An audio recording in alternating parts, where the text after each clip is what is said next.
Alors ici, le but du jeu, c'est de donner l'image du pétale 1 par rotation de centre haut et de 120 degrés dans le sens direct, le sens anti-horaire.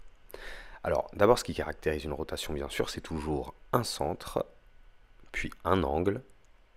Donc le centre, c'est le point à partir duquel on va effectuer la rotation, à partir duquel on va tourner. L'angle, on le précise, il est de 120 degrés, mais il y a le sens qui est très important, le sens de l'angle. Et il y a pour cela le sens direct, c'est-à-dire le sens inverse des aiguilles d'une montre en réalité, et le sens indirect, qui est le sens des aiguilles d'une montre qu'on appelle le sens horaire. Donc ici, étant donné que l'on va effectuer la rotation dans le sens direct, je vous invite à le noter quelque part. Et le petit conseil, c'est vraiment de faire un tour complet, de se le représenter en faisant un tour complet afin d'éviter certaines erreurs. Alors ici, la question qu'on va se poser naturellement, c'est quel angle y a-t-il entre deux pétales successives?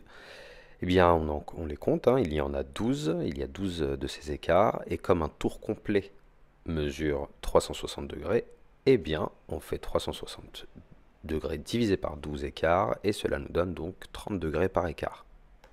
L'angle que l'on nous impose ici étant de 120 degrés, on va donc compter 4 écarts, mais on ne se trompe pas de sens, dans le sens direct, donc 4 écarts à partir du pétale 1, ce qui nous donne le pétale 5.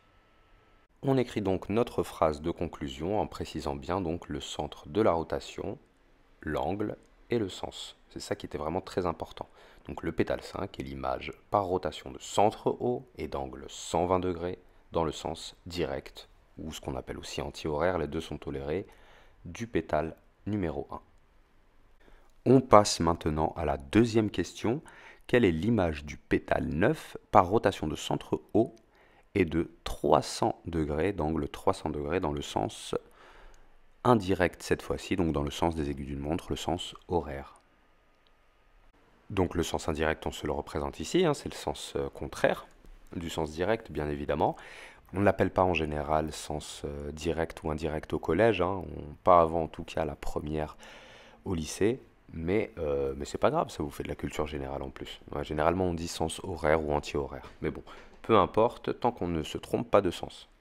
Bon, alors on part de notre pétale 9 tout simplement, et dans le sens des aiguilles d'une montre, dans le sens indirect, on va compter donc 300 degrés.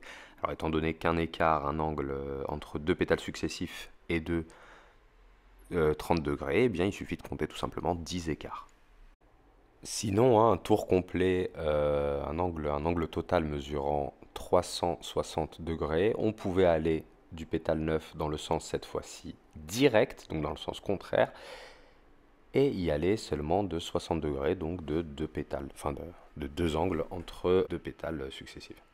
Donc on n'oublie pas la phrase de conclusion bien évidemment, l'image du pétale 9 par rotation de centre haut et d'angle 300 degrés dans le sens indirect ou dans le sens horaire est le pétale 11. Voilà.